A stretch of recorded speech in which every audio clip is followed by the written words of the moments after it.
Olha só o comentário que eu recebi no meu último vídeo. Pregar a palavra é combater o pecado. Jesus combateu o pecado e foi odiado por isso. A Bíblia confronta o pecado. Se quer ser um pregador, limite-se apenas em pregar e não queira ser amado por ninguém. Eu vi um grande problema nesse comentário. Não tem a ver com me limitar a ser um grande pregador ou ser nada disso. Eu aceito bem essas críticas, para mim não tem nenhum problema, pode criticar à vontade nos vídeos. Mas o fato de dizer que Jesus foi odiado apenas porque ele pregava o pecado é uma coisa que eu acredito que várias pessoas pensam dessa maneira e isso é um problema.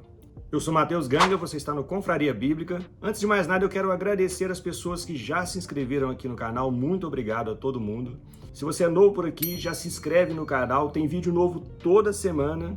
Eu falo aqui sobre Escritura Sagrada quase sempre. Então, se você se interessa por esse assunto, se inscreve aqui embaixo. E eu vou começar falando sobre o fato de que a Bíblia Sagrada tem vários assuntos muito importantes. Jesus veio para trazer muita coisa, principalmente dentro do evangelho dele. Eu vou focar nesses pontos e vou mostrar dentro da Bíblia o que motivou o ódio das pessoas naquela época a ponto deles crucificarem Jesus. Primeiramente, a gente tem que entender que Jesus dava mais foco para alguns assuntos do que para outros. Por exemplo, Jesus, ele curava pessoas com o intuito não só de dar um alívio para aquela pessoa, mas de nos ensinar algo. O pastor Hugo Miguel tem uma ilustração fantástica sobre esse assunto. Ele diz o seguinte: é como se Jesus desse um salto lá na eternidade, fosse lá no reino de Deus, onde tudo é perfeito, buscasse aquela cura e trouxesse para cá. Lá não tem doença, lá não tem problema, então ele pega essa cura e cura alguém aqui para mostrar para a gente como que vai ser o reino de Deus. E o reino de Deus é um dos assuntos mais abordados por Jesus em todos os tempos. Ele quer mostrar como vai ser a consumação dos tempos, como que Deus vai finalizar essa obra que ele começou lá no Éden, depois do pecado. Ele disse que ia resolver esse problema e ele vem trazendo isso até aqui. O que acontece é que na última pregação minha, eu falei sobre pecado e algumas pessoas parecem que entenderam que eu não falei nada sobre pecado, não confrontei o pecado. A forma como Jesus confronta o pecado nos evangelhos, ela é um pouco diferente da que a gente entende nos dias de hoje. Ele ensinava por meio de parábolas quais eram os erros que a gente cometia e geralmente ele ensinava a seguidores dele e a religiosos como os fariseus, por exemplo.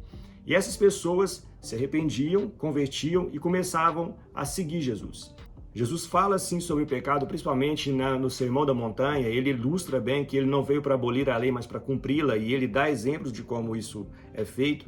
O melhor exemplo para mostrar quando Jesus se entristece com algo que não acontece da forma correta, quando a pessoa não se converte, é o exemplo do jovem rico, que chega perto de Jesus e fala como que ele deve se comportar para herdar o reino de Deus. E aí Jesus fala que ele tem que cumprir os mandamentos. E o jovem rico fala que cumpre os mandamentos e está tudo certo. Então Jesus fala, dá uma outra ordem para ele. Ele fala, olha, vai lá, dou o seu dinheiro todo, vem e me segue. E o jovem rico não consegue fazer isso. Isso demonstra a idolatria que o jovem rico tem pelo dinheiro. Esse era um grande problema para as pessoas que seguiam Jesus naquela época e é para nós no dia de hoje. A idolatria é um grande pecado que a gente às vezes não olha para ele. Eu falei sobre idolatria num vídeo para trás, eu vou deixar o link aqui embaixo para quem quiser assistir, mas em outro momento Jesus constrange os pecadores de uma forma diferente da nossa. No episódio da mulher adúltera, os fariseus chegam para Jesus e dizem que ela está em pecado e colocam ele numa situação complicada e perguntam o que deve ser feito. Jesus, ele hora nenhuma, ele aponta para cada um e fala, olha, você é pecador nesse ponto, você é nesse ponto. Ele não. Ele fala, aquele que nunca pecou, atire a primeira pedra. E isso constrange aquelas pessoas que estão ali e elas vão saindo uma a uma a partir dos mais velhos. E isso nos ensina muito. As pessoas que seguiam Jesus tinham pleno conhecimento da lei de Moisés. Eles tentavam cumprir a lei de Moisés. Exceto as pessoas que eram pecadores, como era o caso da mulher adúltera, eles tentavam cumprir a lei. Então, quando Jesus confronta ele, aquele que nunca pecou, eles sabem aonde eles pecaram. A gente está tentando apontar o pecado de pessoas que não têm noção do que é a lei de Moisés. Então, o que Jesus faz dentro do texto dele ele ilustra o que está acontecendo ali em volta, para que a pessoa entenda o que está acontecendo, se arrependa do pecado que ela está cometendo, e aí ela se converta a Jesus Cristo, se converta ao caminho. Essa é a forma como Jesus aponta o pecado. Ele em nenhum momento ele fala, olha, você vai para o inferno porque você está nesse lugar. Jesus foi odiado por outro motivo, e eu vou falar sobre isso no final. Agora, tem um texto bíblico que parece que ele está falando de um assunto completamente diferente, mas ele está apontando exatamente nesse erro que a gente comete aqui. Olha só o que fala. Lucas capítulo 11, a partir do versículo 24. Quando um espírito impuro sai de uma pessoa, anda por lugares secos à procura de descanso, mas não encontrando diz: voltarei à casa da qual eu saí. Ele volta para a sua antiga casa e a encontra vazia, varrida e arrumada. Então o espírito busca outros 7 espíritos, piores do que ele, e todos entram na pessoa e passam a morar nela, e a pessoa fica pior do que antes. Esse texto parece que ele está falando sobre endemoniado, de pessoas que precisam ter o espírito expulso delas para poder sobreviver, e isso acontecia muito no ministério de Jesus, dele expulsar espíritos. Mas o que ele está falando aqui é o seguinte: a casa está destruída, a pessoa está endemoniada. Você vai lá, destrói tudo, limpa tudo, acaba com tudo. Só que você não constrói nada novo no lugar. Você deixa a casa limpa, arrumada e varrida, mas não edifica ninguém. Você aponta um pecado da pessoa, você destrói tudo que tem ali naquele lugar, mas você não constrói nada de novo. Então, quando Jesus dá esse tipo de ilustração, ele está mostrando para nós o seguinte: se você vai começar uma obra de discipulado, se você vai começar a pregar para alguém, se você vai apontar o pecado de alguém, construa algo naquele lugar. Pregue a palavra até que aquela pessoa se torne um discípulo de Jesus mesmo, um estudante da palavra, uma pessoa que ora, que busca por si só. Porque se simplesmente a gente for só falar que a pessoa é ruim, que ela não presta, que está tudo errado, e depois a gente sai e abandona, esses novos convertidos que a gente ganha para Jesus toda hora, tem gente falando: ganhei 500 pessoas para Jesus. Beleza, você ganhou 500 pessoas para Jesus hoje, amanhã você nem cumprimenta a pessoa, não adianta nada. Eu não discordo de que a gente tem que apontar pecado, e a gente tem que apontar pecado. Nós temos que usar o conhecimento bíblico que nós adquirimos ao longo do tempo, o nosso relacionamento com Deus, para mostrar para pessoas qual é o caminho correto. Mas isso não pode ser feito de uma forma que eu vou destruir a pessoa mais do que ganhar ela para Deus. Ganhar ela de fato para Jesus, para que ela seja um discípulo. Esse é o nosso grande problema. Eu não tenho dúvida de que hoje, como em outros momentos, a gente sofre perseguição. As nossas famílias sofrem perseguição. Mas nós vamos enfrentar essa perseguição de uma outra maneira. É chegando nas pessoas e convertendo aquela pessoa a Jesus. Eu não posso pensar que aquela pessoa é meu inimigo e acabou. Eu tenho que tentar converter aquela pessoa. A minha função como discípulo de Jesus é tentar ganhar mais pessoas para Jesus, não afastar as pessoas de Jesus. Tem um outro texto bíblico que mostra uma situação muito mais grave do que nós estamos vivendo aqui nos dias de hoje.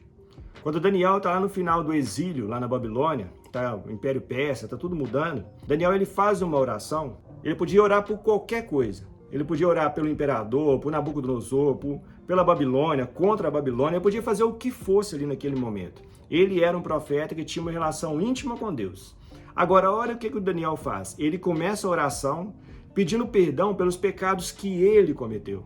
Ele está acabando de sair de um exílio e ele pede perdão pelos pecados que ele, que Israel e que todos os israelitas cometeram. A igreja tem que entender o seguinte: eu sou pecador. A igreja está cheia de pecadores. A igreja precisa buscar a Deus em arrependimento. O que Daniel faz ali é isso, uma oração longa. Em todos os momentos ele está pedindo perdão por ele e por Israel. Será que hoje, a igreja de hoje, que nós estamos vivendo, está tão santa assim que ela tem a capacidade de sair falando: olha, o mundo está todo errado, sou eu que sou santo, sou eu que sou bom? Ou a gente precisa se converter ao cristianismo mesmo, se arrepender, e aí quando Deus quiser, ele vai fazer a sua obra.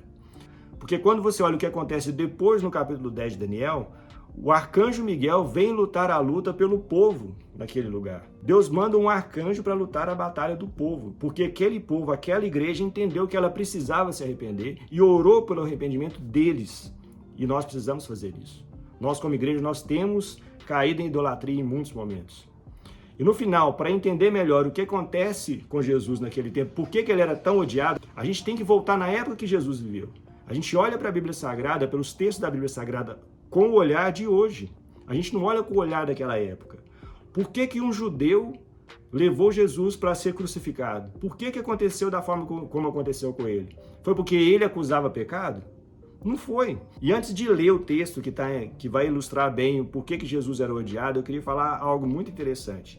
Se você reparar todos os ambientes em que Jesus prega sobre o pecado, existem pessoas interessadas em se converter, existe uma multidão de discípulos, de pessoas que seguem Jesus, e ali ele acusa o pecado deles. E ainda assim ele tinha palavras reservadas aos 12 dele, que seguiam ele mais de perto.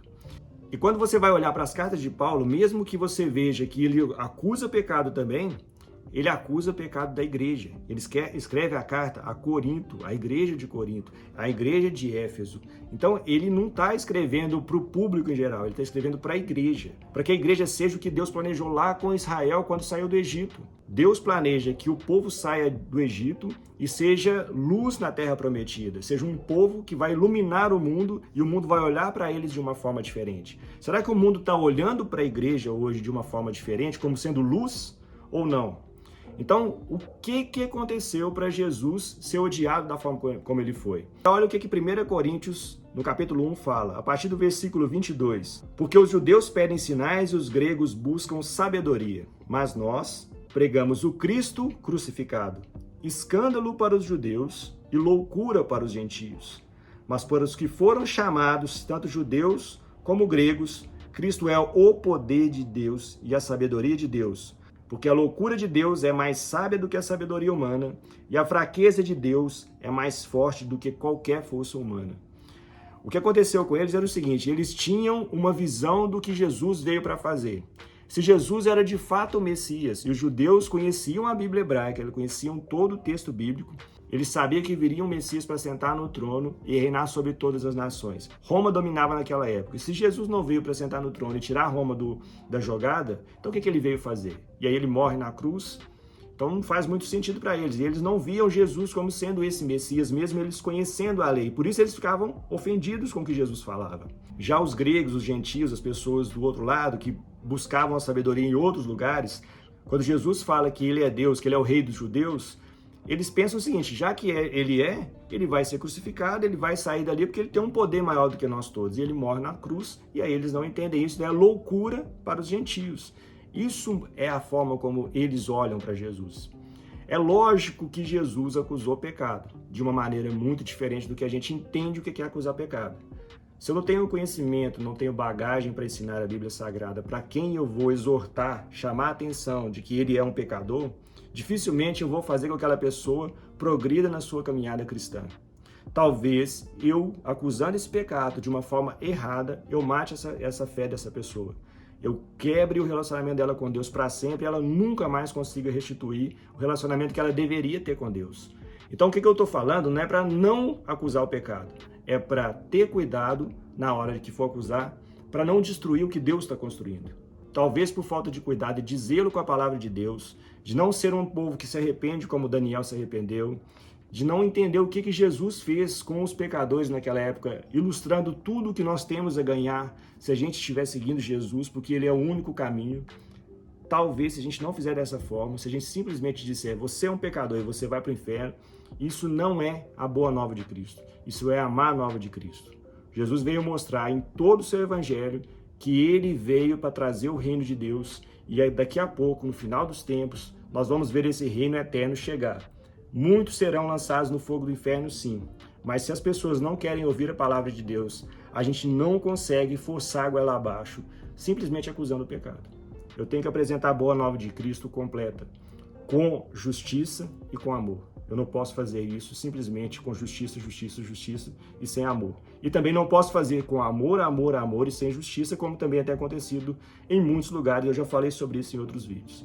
Então, vamos analisar melhor a Escritura Sagrada, vamos pregar o Evangelho para mais pessoas. Se for preciso acusar o pecado, que a gente acusa esse pecado, dando base para que as pessoas entendam o que Jesus pensa. E assim nós atuaremos como pessoas que farão o que Deus espera de nós, como eu disse várias vezes aqui, Mateus 24, versículo 14, quando este Evangelho de Jesus Cristo for pregado para todas as etnias, então virá o fim. Nós estamos ansiando pelo fim dos tempos, para que Jesus volte e restaure todas as coisas. Nós podemos participar dessa obra se nós fizermos o que tem que ser feito, não da nossa forma, mas da forma como Ele nos ensinou. Se você tem algo a acrescentar para esse vídeo, comente aqui embaixo, se inscreva no canal. Um grande abraço e que Deus te abençoe sempre, em nome de Jesus.